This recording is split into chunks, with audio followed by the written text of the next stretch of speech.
Affaire Delphine Jubillard, ce que vous ignorez sur la vie de Cédric en prison va vous surprendre. Depuis 4 ans, l'homme accusé du meurtre de son épouse vit reclus entre 4 murs en attendant un procès sous haute tension.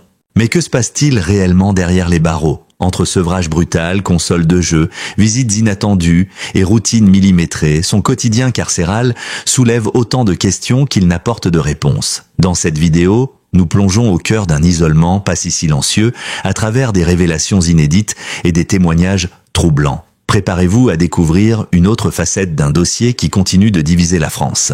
Cliquez sur la vidéo, laissez un like si vous aimez le contenu et surtout, abonnez-vous à la chaîne pour ne rien manquer des prochaines analyses sur les grandes affaires judiciaires. Votre soutien est précieux pour continuer à enquêter et à vous informer avec rigueur et passion. Depuis le 18 juin 2021, Cédric Jubillard vit reclus dans une cellule de 9 mètres à l'écart du monde extérieur. Incarcéré à la maison d'arrêt de Cesses en Haute-Garonne, l'homme de 37 ans attend son procès, qui devrait se tenir en septembre 2025. L'accusation est lourde. Il est soupçonné d'avoir tué sa femme, Delphine Jubillard, disparue dans la nuit du 15 au 16 décembre 2020 à Cagnac-les-Mines. Malgré les efforts considérables déployés par les enquêteurs, le corps de l'infirmière n'a jamais été retrouvé. Et Cédric, malgré les éléments accablants relevés au fil des mois, nie fermement toute implication. « Je ne lui ai jamais fait de mal », a-t-il martelé à plusieurs reprises, à ses proches comme à ses avocats. Mais derrière les barreaux, loin de l'attention médiatique constante dont l'affaire fait l'objet, une autre réalité s'est imposée à lui.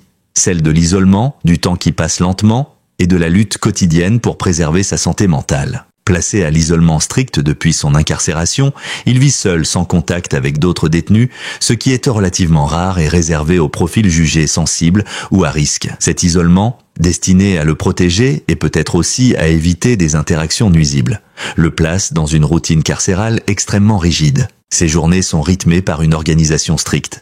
Réveil matinal, toilette, repas en cellule, promenade en solo dans la cour grillagée, surveillé de près par les gardiens et retour silencieux dans sa petite pièce où le temps semble suspendu. Une cellule austère, sans confort particulier, mais qui est devenue son univers quotidien depuis maintenant presque 4 années. Au début de sa détention, Cédric aurait montré des signes évidents d'instabilité émotionnelle. Les surveillants de Cesses rapportent plusieurs incidents, notamment des accès de colère, des propos injurieux, des comportements provoquants à l'égard de l'administration pénitentiaire. À plusieurs reprises, il aurait cassé des objets dans sa cellule, allant jusqu'à briser des ampoules ou frapper sur les murs, comme pour manifester sa frustration face à une détention qu'il considère comme injuste. Cette attitude, loin de plaider en sa faveur, a renforcé le besoin de surveillance accrue. Mais peu à peu, selon des sources proches du dossier, le comportement de Cédric aurait évolué. L'homme se serait calmé, trouvant dans certaines routines de quoi occuper son esprit et canaliser ses nerfs.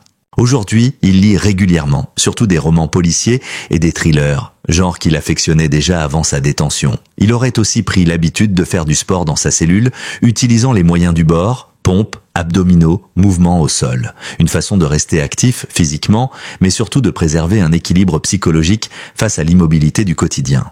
La télévision installée dans sa cellule constitue un autre refuge. Elle lui permet de s'informer, mais aussi de s'évader, de suivre des émissions populaires, de rester en contact avec le monde extérieur. Ce lien ténu, bien que passif, est vital pour beaucoup de détenus en longue détention provisoire. Cédric, qui n'a pas eu de procès depuis le début de l'affaire, vit dans une attente permanente, marquée par le doute, l'incertitude et la pression. Ses avocats, Alexandre Martin, Emmanuel Franck et Jean-Baptiste Allary, lui rendent visite régulièrement. Ces échanges constituent pour lui un moment crucial, autant sur le plan juridique que psychologique. C'est par leur biais qu'il peut exprimer ses ressentis, sa frustration face à ce qu'il considère comme un enchaînement d'erreurs judiciaires, mais aussi ses espoirs d'être un jour innocenté. Le trio d'avocats, qui ne cesse de dénoncer les failles du dossier à charge, continue de le soutenir dans cette épreuve longue et épuisante. Depuis quelques mois, la vie de Cédric semble s'être stabilisée derrière les murs de Cesses. Il ne fait plus parler de lui par des débordements, ne provoque plus d'incidents et aurait même gagné en sérénité. Cette évolution est sans doute le fruit d'une routine soigneusement entretenue, d'un certain lâcher-prise, mais aussi d'un accompagnement psychologique encadré dont il bénéficie en parallèle de sa détention. Mais cette accalmie apparente ne doit pas masquer les difficultés profondes d'un homme incarcéré pour des faits gravissimes, dans un climat de suspicion intense et dont la vie bascule définitivement depuis décembre 2020. Enfermement prolongé, regard social accusateur, perte des repères familiaux, autant de fardeaux que Cédric tente de porter au jour le jour, entre quatre murs, en attendant l'heure de vérité devant les assises. L'une des conséquences les plus marquantes de l'incarcération prolongée de Cédric Jubillard est sans doute le sevrage brutal auquel il a dû faire face. Avant sa mise en détention, il consommait quotidiennement du cannabis, à des doses élevées. D'après ses proches, il fumait jusqu'à 10 joints par jour, un usage devenu presque rituel, lié à son mode de vie nocturne, à ses troubles du sommeil et à une instabilité émotionnelle déjà présente bien avant la disparition de Delphine. En prison, cette habitude a dû être interrompue du jour au lendemain.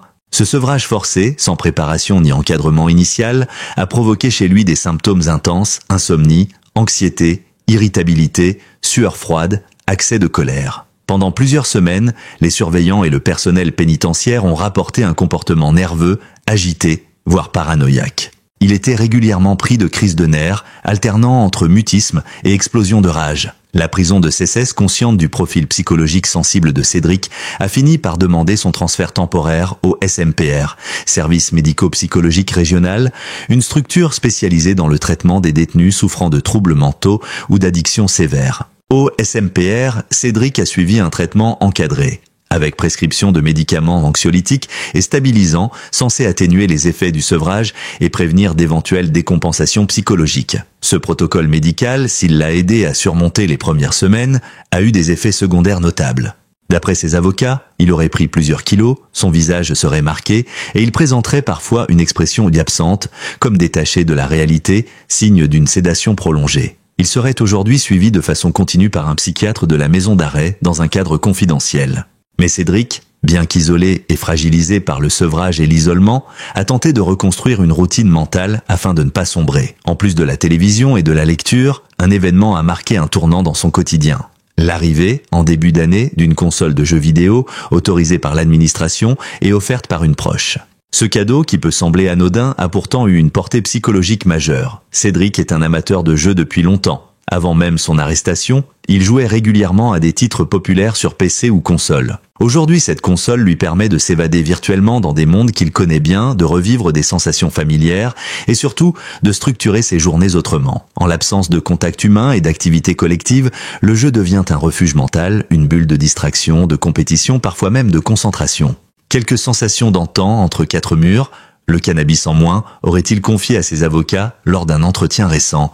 Dans l'univers carcéral, où le temps semble figé, chaque activité prend une valeur immense. Le sport, la télévision, la lecture et les jeux forment désormais un équilibre fragile mais précieux dans la vie de Cédric Jubillard. À travers cette nouvelle organisation, il tente de canaliser ses pulsions, d'éviter les conflits avec le personnel et surtout de tenir jusqu'au procès. Ce quotidien minutieusement réglé lui donne aussi l'impression de reprendre un certain contrôle sur sa vie. Il n'est plus seulement l'accusé enfermé dans une affaire nationale, il est aussi un homme qui lit, qui joue, qui fait du sport, qui pense, qui espère. Ce besoin de reconquête de soi, très présent chez certains détenus en longue détention préventive, peut être perçu comme un mécanisme de défense, une tentative de préserver son identité face à une justice qui le maintient dans l'attente.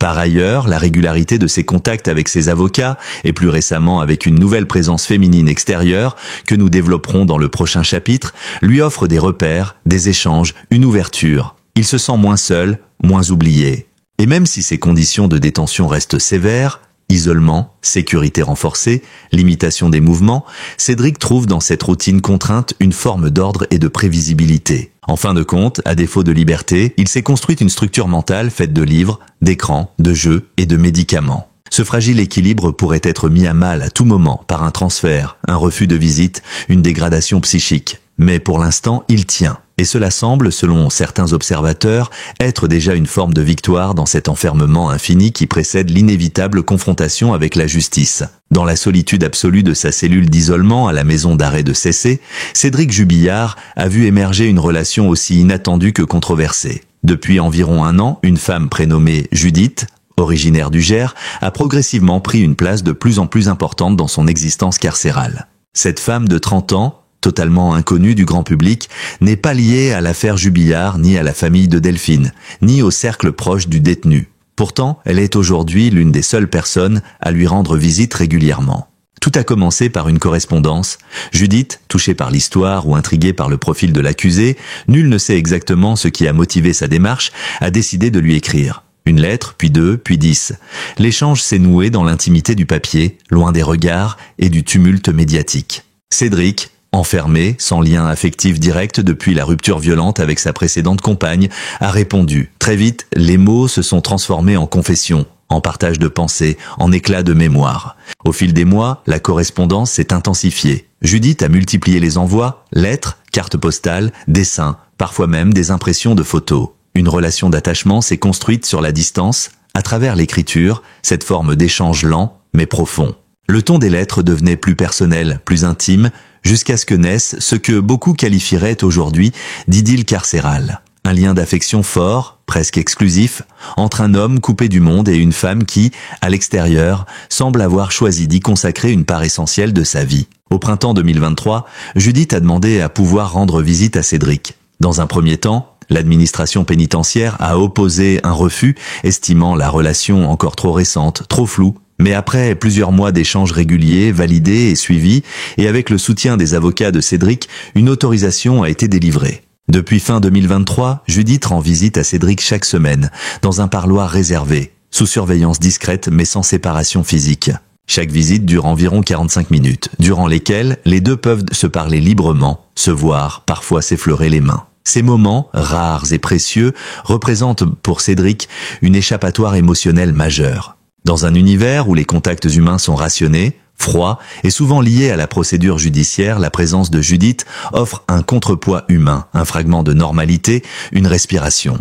Judith ne se contente pas d'être là de temps en temps. Elle a pris une place centrale dans la vie du détenu. Elle lui envoie de l'argent, fait laver ses vêtements à l'extérieur, lui apporte des effets personnels dans le respect des règles, lui parle de ses lectures, de son quotidien. Certains proches de Cédric disent qu'elle le materne presque.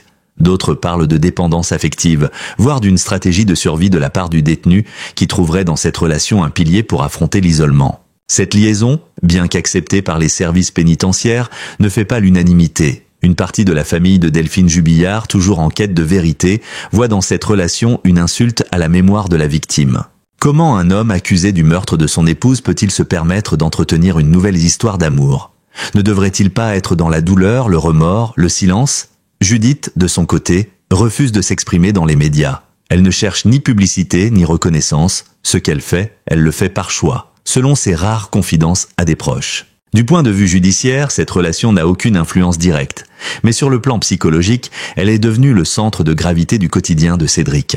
Ses avocats affirment qu'il est plus calme, plus stable, plus coopératif. Ils ajoutent que les rendez-vous hebdomadaires avec Judith ont remplacé les crises des premiers mois, que sa dépendance affective à cette femme est devenue un levier de canalisation de sa frustration et de sa colère. Certains observateurs, notamment des experts en psychiatrie carcérale, mettent cependant en garde, ce genre de relation peut aussi entraîner des mécanismes de transfert, d'illusion ou de fusion émotionnelle dangereuse. Le détenu, en manque total d'affection, peut projeter sur sa correspondante tous ses désirs, ses frustrations, ses attentes.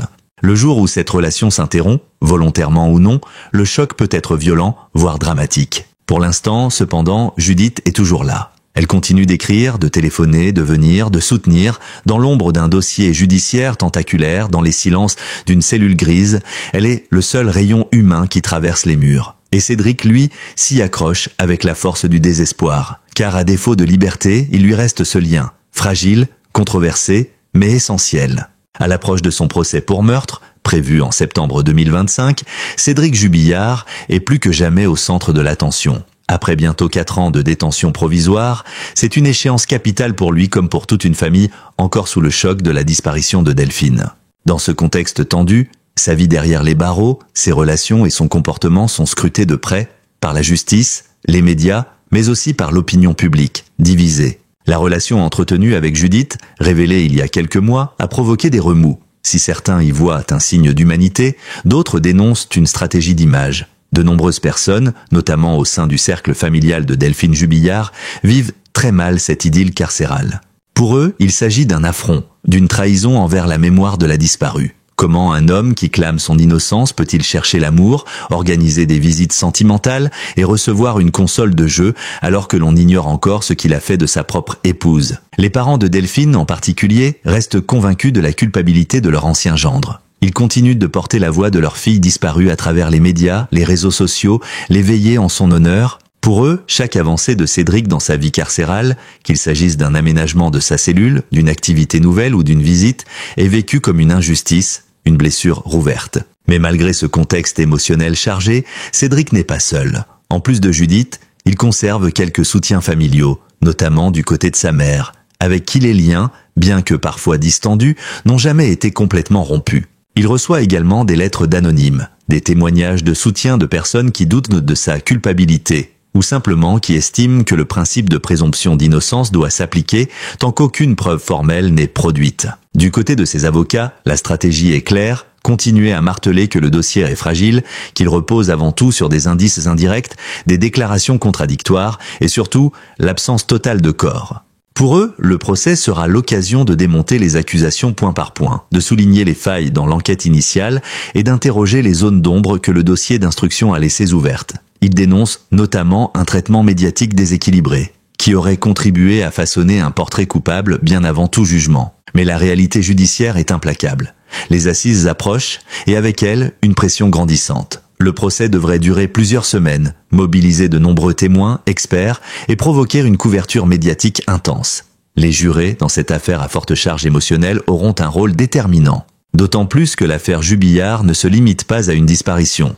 Elle parle aussi de la violence dans le couple, de la jalousie, de la rupture, de l'intime. En filigrane se joue aussi un combat symbolique autour de la parole des femmes, de la protection des victimes et du rôle de la justice face au féminicide présumé. Pour Cédric, ce procès est attendu comme le seul moment où il pourra, selon lui, s'expliquer vraiment, dans un cadre contradictoire, face au juge, face à la famille de Delphine, face à la société. Il en est conscient, son sort ne se jouera pas uniquement sur les preuves, mais aussi sur la manière dont il apparaîtra, sur l'image qu'il donnera après 4 années d'attente, de silence partiel et de réclusion. Ses gestes, ses mots, ses silences seront interprétés. Tout aura du poids. D'ici là, le quotidien se poursuit à cesser. Judith continue de venir le voir. Il lit, il joue à la console, il écrit. Son isolement est à la fois une protection et une prison mentale. Le compte à rebours est lancé et tout semble suspendu à ces quelques semaines de septembre où la lumière sera enfin faite ou pas sur ce drame familial devenu affaire nationale.